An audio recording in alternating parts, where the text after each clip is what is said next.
South Florida Today on NBC-6 HD. Still ahead on South Florida Today. Christmas may be about the red and green, but there's one color not everyone associates with the holidays, and it's called the blues. We'll talk to a therapist who has advice that'll help us steer clear of holiday stress. Live, this is South Florida Today on NBC-6 HD. Welcome back, everybody. The holiday season is just around the corner, and that means plenty of stress. There's the stress of family, maybe in-laws, the shopping, and particularly this year, financial stress. Miami therapist Dr. Lisa Paz is here to offer some expert advice on how to cope with what always seems to be holiday stress. Dr. Paz, why is it that at this time of year, when things are happy and we should be thankful and giving and getting, that so many people do get blue? You know what? Because I think there's so much pressure for people to remain happy and keep up that sort of jovial, excited, cheerful appearance. And if you're not there, it can be really challenging.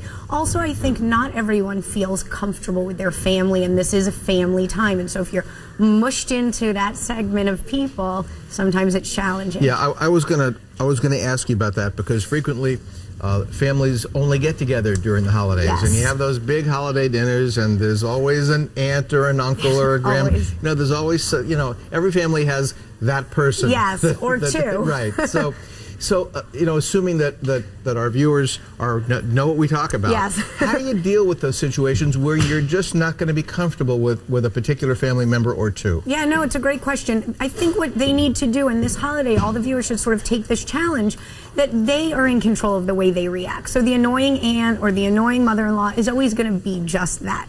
But this holiday season, you can really sort of make a decision to react differently, because after all, we are in control of how we respond to it.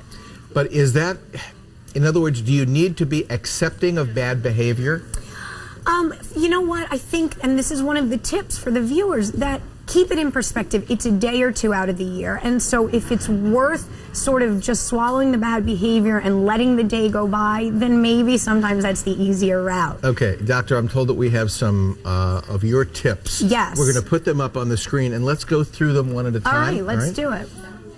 Okay, smile even if it's fake. I love this one, and I'm going to tell you why. New research is coming out saying that smiling actually reduces anxiety and actually interrupts the stress hormones in the brain. Even if you don't mean the smile. Even if you don't mean it, and it's contagious. So go ahead and smile across that holiday table, even if it's forced. Okay, don't lose perspective. Yes, and this is what we were talking about before. You know, this is a couple of days out of the year, and it's so easy to sort of feel like this is never ending, and if you get the blues, that it's never going to go away.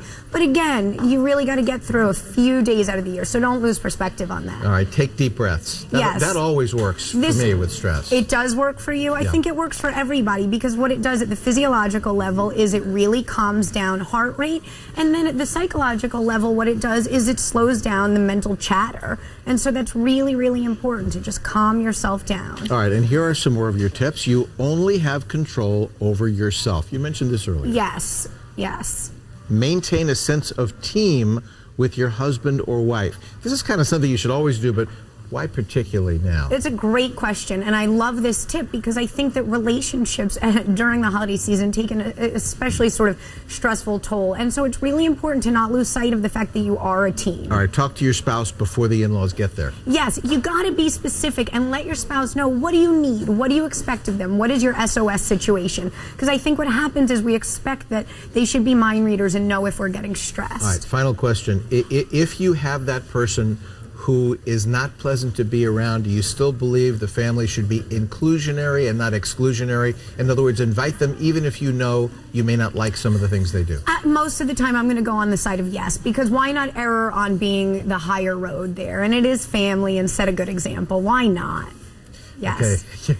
Great advice. Thank you so much. Great advice. And by the way, that's right. For more information on stress and Dr. Paz's background and practice, log on to drlisapaz.com.